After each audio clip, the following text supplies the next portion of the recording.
Muito bem, vamos avançar. Meu vizinho está fazendo uma obra aí, está batendo bastante. Eu me lembrei até daquele hino, né? O mercado está vazio, seu trabalho já parou, o martelo dos obreiros, o barulho já cessou. Nesse caso aí a gente tem certeza de que o arrebatamento não aconteceu porque o martelo não cessou, né? Está batendo forte aí. Mas vamos avançar mesmo assim, porque eu não tenho muito tempo para esperar o vizinho terminar aí a reforma dele, né? Então, vão me perdoando aí pelas batidas do martelo.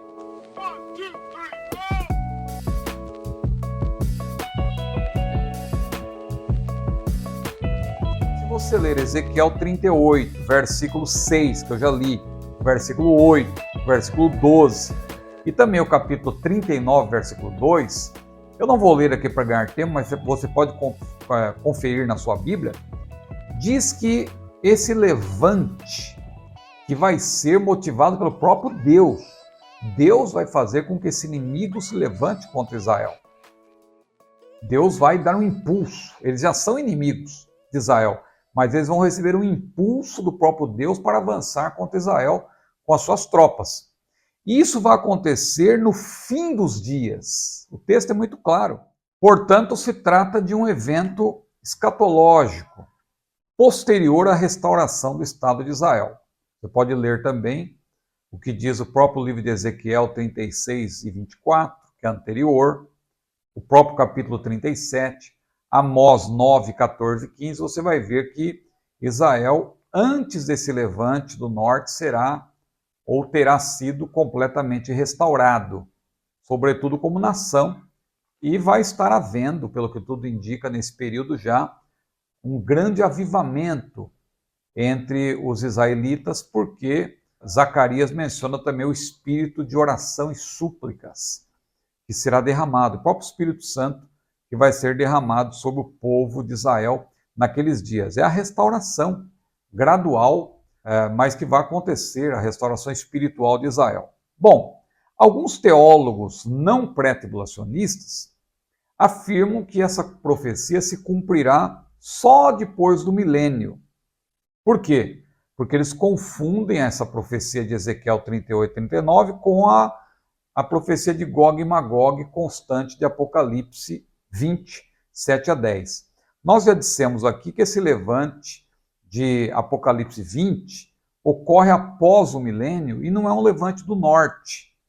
É a última revolta de Satanás que vai reunir, vai tentar enganar pessoas dos quatro cantos da terra, e ali se emprega o termo Gog e Magog, claro, num sentido metafórico, mas não é o mesmo Gog e Magog de Ezequiel 38 e 39, porque Ezequiel 38 e 39 está entre o capítulo 37, que fala da restauração de Israel, e os capítulos 40 e 48, que falam do milênio. Então, veja que Gog e Magog vai acontecer antes do milênio, conforme Ezequiel. A última revolta de Satanás, que é mencionada em Apocalipse 20, acontece depois do milênio. É a última revolta, e o termo Gog e Magog ali simplesmente aparece numa referência metafórica. Não há conexão entre os dois eventos. As pessoas têm, às vezes, a tendência de fazer conexões mediante termos semelhantes. Mas nunca deixe de observar as diferenças. Os nossos irmãos pós-tribulacionistas fazem muito isso. Lá em 1 Tessalonicenses fala de nuvens, e Mateus também tem, Mateus 24 tem nuvens, lá tem trombeta, e em Mateus também tem trombeta, só que eles não observam as diferenças. Um texto está falando do arrebatamento, o outro não fala nada do arrebatamento, é a vinda de Jesus à terra. São acontecimentos diferentes, a menos que você defenda o arrebatamento ioiô, né? Que a igreja sobe em consorcio nos ares e depois, no momento seguinte, sem entrar no céu, já desce a terra para o estabelecimento do milênio. Isso é impossível porque há necessidade de tempo para o cumprimento de eventos intervalares, como o próprio tribunal de Cristo, as bodas do Cordeiro e assim por diante. E a Bíblia deixa claro que a igreja vai entrar no céu quando acontecer o arrebatamento. Jesus disse: virei e vos levarei. Mas vos levarei para onde? Disse ele: para que onde eu estiver, estejais vós também. E ele tinha dito lá em João 14 que ele ia preparar lugares onde? Na casa do Pai. Na casa de meu Pai há muitas moradas. E a casa do Pai é o céu, porque Jesus sempre se referia ao Pai como Pai celestial. Então a igreja precisa entrar no céu e, de acordo com o pós-tribulacionismo, a igreja vai em construção nos ares e já tem que descer. É o arrebatamento ioiô. Eles gostam de zombar, né? Ah, você crê no arrebatamento secreto? KKK. É tão secreto que ninguém sabe. Pois é, eu quero que você me prove, me mostre um versículo, né, em que a igreja vai ao encontro nos ares e já volta para a terra imediatamente. Não tem um versículo que mostre isso. O que é isso? É o arrebatamento ioiô, que não tem nenhum fundamento na palavra de Deus. Mas eu acabei abrindo aqui um parêntese. Eu estava dizendo que alguns teólogos pré-tribulacionistas, ou não pré-tribulacionistas, afirmam que Gog e Magog acontece depois do milênio, porque eles fazem uma associação indevida, né, de Ezequiel 38 e 39 com Apocalipse 27 a 10. Outros teólogos, agora do meu grupo, né, do meu segmento pré-tribulacionista, afirmam que essa profecia se cumprirá logo após o período tribulacional. Logo após. Por quê? E, na verdade, antes do milênio, mas após o período tribulacional. Quem tem essa posição, por exemplo, é Roger Lieb, no seu comentário de Ezequiel, um comentário muito bom, aliás, da editora Chamada, que eu tenho aqui recomendado, mas ele defende essa posição de que haverá 75 dias, conforme a profecia de Ezequiel, que será a transição entre o fim do período tribulacional e o início do milênio, e nessa transição é que acontecerá o levante dos povos do norte. Eu considero bastante difícil isso porque seria depois do anticristo, ou seja, Gog seria um outro príncipe além do anticristo, sendo que no Armagedon o anticristo já reuniria muitos inimigos de Israel e já haveria logo depois disso o julgamento das nações que ingressariam no milênio. Então eu acredito que essa posição é bastante complicada, não é? Eu não vejo pontos favoráveis na Bíblia para essa posição. Outros teólogos, igualmente pré-tribulacionistas, afirmam que essa profecia de Ezequiel 38 e 39 vai se cumprir no fim do período tribulacional. Ainda dentro do período tribulacional, mas no fim. E eles associam essa profecia com a de Gog e Magog. E aí eles dizem, por exemplo, que Gog seria o próprio anticristo. E que a batalha do Armagedon, descrita em Apocalipse 16 e também no capítulo 19, seria a mesma batalha, o mesmo levante mencionado no capítulo 38 e no 39 de Ezequiel. Eles têm até um trunfo, né, para propor essa solução, que é o versículo 7 de Ezequiel 39, que diz o seguinte: farei conhecido o meu santo nome no meio do meu povo Israel, e nunca mais, eles dão ênfase a isso, nunca mais deixarei profanar o meu santo nome, e os gentios saberão que eu sou o Senhor, o Santo em Israel. Então, por conta desse nunca mais, eles acreditam que depois dessa batalha, que seria a última, e aí eles associam ao Armagedon, nunca mais haveria outra, nunca mais o santo nome do Senhor seria profanado ali em Jerusalém. Eu penso que é difícil essa posição também, apesar desse versículo, que não pode ser tomado de maneira isolada, mas tem que analisar todo o corpus escatológico. Eu penso que esse versículo me parece mais uma profecia conclusiva dentro da profecia de Gog, ou seja, uma profecia dentro de outra profecia, para referir-se, na verdade, ao que vai acontecer no fim de tudo, quando Deus concluir o plano escatológico, né? Já que ainda haverá outro levante. Esse de Gog, mesmo que ele seja associado ao Armagedon, não será o último, porque eu acabei de mencionar que após o milênio vai ter um outro levante contra a cidade santa. Então, essa mensagem aqui de Ezequiel não quer dizer que Gog aqui vai ser o último levante, que nunca mais haverá uma tentativa, como é o caso aqui também de uma tentativa de profanar o nome do Senhor. Mas vamos adiante para eu chegar na posição que eu considero mais próxima do que o corpus escatológico, o conjunto de textos escatológicos, nos apresenta aqui como mais plausível. A profecia de Ezequiel 38 e 39, a meu ver, a Bíblia diz quando ela vai acontecer, né? Sem dar muitos detalhes, mas diz que ela vai se cumprir quando? Tem que todas esses requisitos têm que ser preenchidos. Primeiro, Israel tem que estar em paz. Segundo, Israel tem que estar seguro. Israel hoje está em paz? Israel está seguro? Israel está na sua terra, mas ele não está em paz e não está seguro. Então, um requisito está cumprido.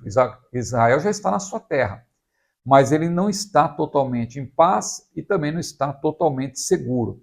Olha o que diz o capítulo 38 de Ezequiel, especialmente os versículos 8 a 11, ou 8 e 11. Depois de muitos dias serás visitado.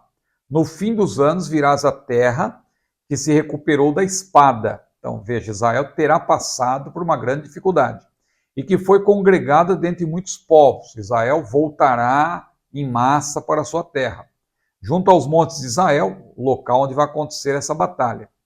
Colinas de Golã, muito provavelmente, vai ser a entrada desses povos, que sempre se faziam desertos. Mas aquela terra foi tirada dentre as nações e todas elas habitarão seguramente. Note, e dirás, aí agora Gog dizendo, subirei contra a terra das aldeias não muradas, virei contra os que estão em repouso, Israel vai estar em paz, que habitam seguros, todos eles habitam sem muro e não têm ferrolhos nem portas, ou seja, Israel não vai estar nem um pouco preocupado. Isso se encaixa melhor em que momento da história? A meu ver, se encaixa bem na primeira metade do período tribulacional. Porque na segunda metade, Israel não vai estar em paz, porque o anticristo, o próprio anticristo, se volta contra Israel e quebra o acordo, que está lá em Daniel 9, 27.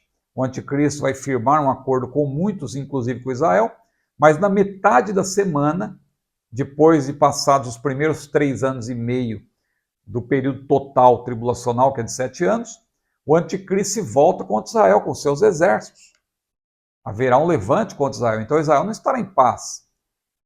Israel vai estar em paz, a meu ver, no início do período tribulacional, porque o próprio anticristo, que vai enganar os israelitas, vai enganar a nação de Israel, ele vai estar como que oferecendo proteção para Israel. Israel vai estar muito tranquilo nesse sentido.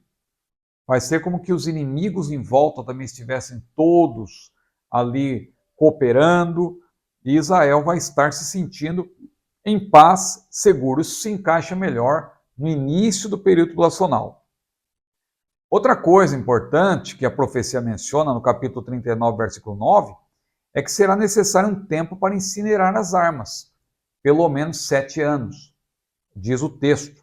Ezequiel 39, 9, os habitantes das cidades de Israel sairão e acenderão fogo e queimarão as armas, e os escudos e as rodelas, com os arcos e com as flechas, e com os bastões de mão e com as lanças, e acenderão fogo com elas por 7 anos.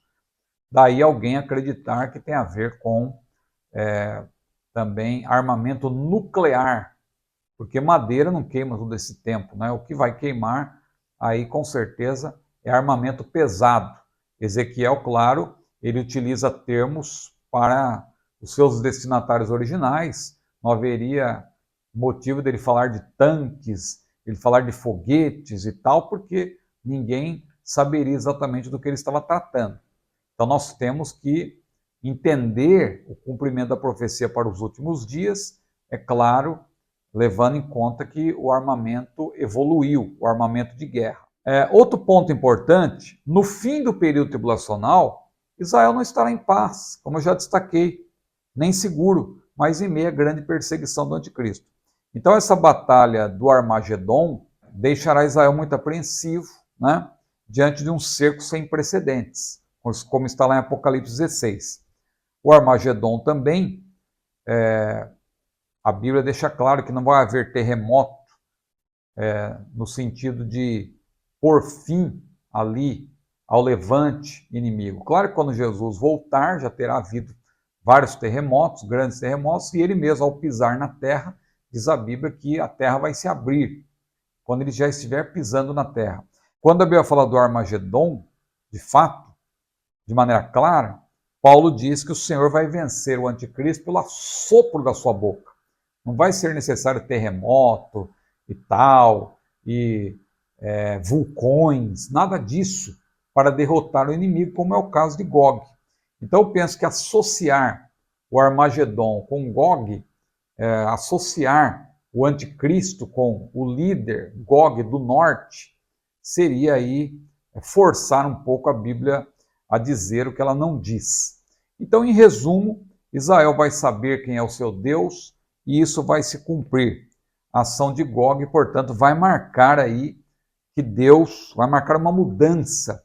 Deus usa ou vai usar essa invasão e a destruição dos invasores para voltar o coração de Israel para ele em arrependimento nacional. Então, o que eu tenho em mente é que esse levante de Gog acontece no início do período tribulacional, faz com que haja um despertamento em Israel, Israel começa a se voltar para o seu Deus, começa a reconhecer em massa que Jesus é o Messias.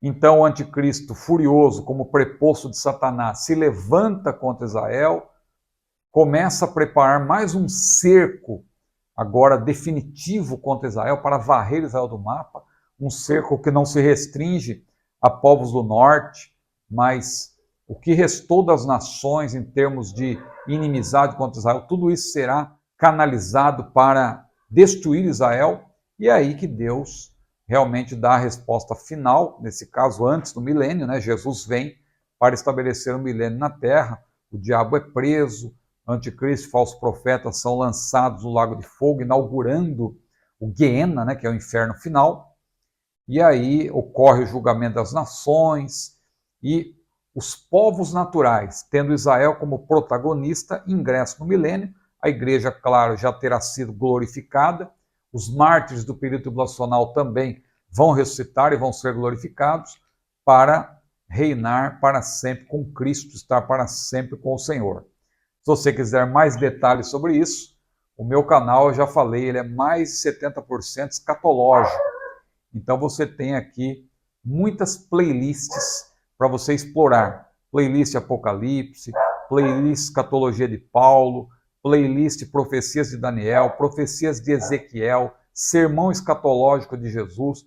Tome tempo com o assunto e que você faça um grande proveito. Tá certo? Fique atento que eu vou estar sempre aqui fazendo vídeos como este um tanto longo, mas eu fiz de propósito para explorar bem essas questões sobre Gog e Magog e a sua possível relação com esse cenário que está sendo montado, Rússia contra a Ucrânia, Israel contra Hamas, Hezbollah, essa guerra por procuração aí contra o Irã, né? Essa proxy war. Então, nós estamos atentos a tudo isso e Deus está no controle da história. Que Deus abençoe a sua vida. Por gentileza, curta esse vídeo. Se você chegou até aqui, eu creio que você está gostando. Curta esse vídeo, compartilhe e não deixe de inscrever-se no meu canal. A paz do Senhor.